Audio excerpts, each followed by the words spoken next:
कल प्रधानमंत्री मोदी जमुई में मंच पर खड़े होकर भाषण दे रहे थे और अचानक से प्रधानमंत्री मोदी ने अफसोस जताते हुए कहा कि आज पहली बार बिहार में चुनाव हो रहा है और हमारे मित्र स्वर्गीय रामविलास पासवान जी यहां पर नहीं है। इतना कहना भर था कि चिराग पासवान अपना दोनों हाथ जोड़कर अपना आंख बंद करके अपने पिता को याद करने लगे।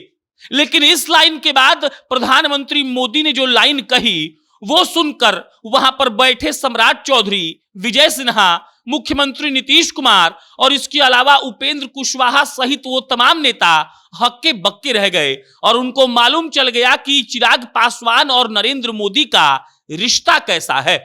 प्रधानमंत्री मोदी ने सीधे तौर पर कहा कि रामविलास पासवान जी तो नहीं है, लेकिन मेरा छोटा भाई चिराग उनके सारे विचारों को बहुत ही अच्छे तरीके से आगे लेकर जा रहा है।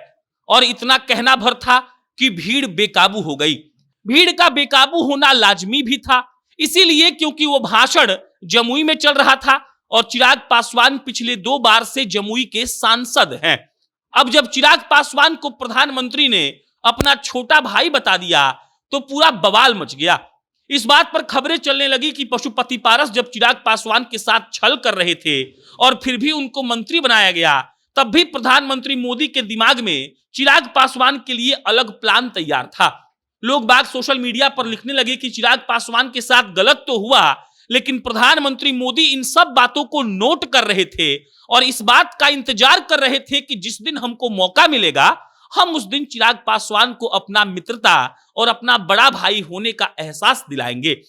कल वहां पर सीएम नीतीश बैठे थे, सम्राट चौधरी बैठे थे, विजय सिन्हा बैठे थे, उपेंद्र कुशवाहा बैठे थे, इसके अलावा तमाम नेता थे, लेकिन प्रधानमंत्री मोदी ने किसी को अपना छोटा भाई नहीं कहा। प्रधानमंत्री मोदी का चिराग पासवान के लिए छोटा भाई जैसे शब्द का इस्तेमाल करना यह बता रहा था कि चिराग पासवान और प्रधानमंत्री मोदी में कितनी एक तरीके से मित्रता है और कितना अपनत्व है।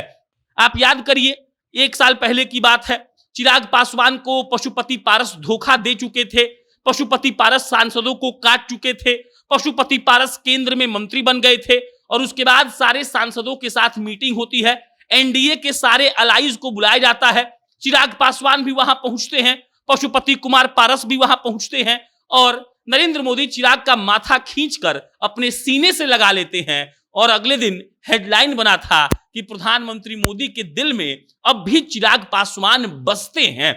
उसके बाद यह बात क्लियर हो गया था कि पशुपति पारस भले कितना भी बोल ले चिल्ला लें, लेकिन सीट तो चिराग पासवान को मिलेगी और अंततः चिराग पासवान को सीट मिली भी और ऐसी एक भी सीट नहीं है जिसकी मांग चिराग पासवान ने की और भाजपा ने वो सीट उनको नहीं दी।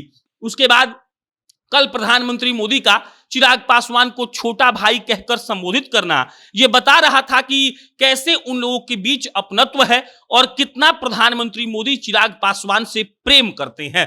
चिराग पासवान भी मुस्कुराकर और हाथ जोड़कर प्रधानमंत्री मोदी का अभिवादन कर रहे थे, 400 पार अब की बार का नारा लगा रहे थे। लेकिन इन तमाम बातों के बीच चिराग पासवान का जो राजनीतिक कद है वो कल और बढ़ गया और मालूम पड़ गया कि प्रधानमंत्री मोदी बिहार में सबसे ज्यादा भरोसा किस पर करते हैं और चिराग पासवान प्रधानमंत्री मोदी के लिए क्या मायना रखते हैं।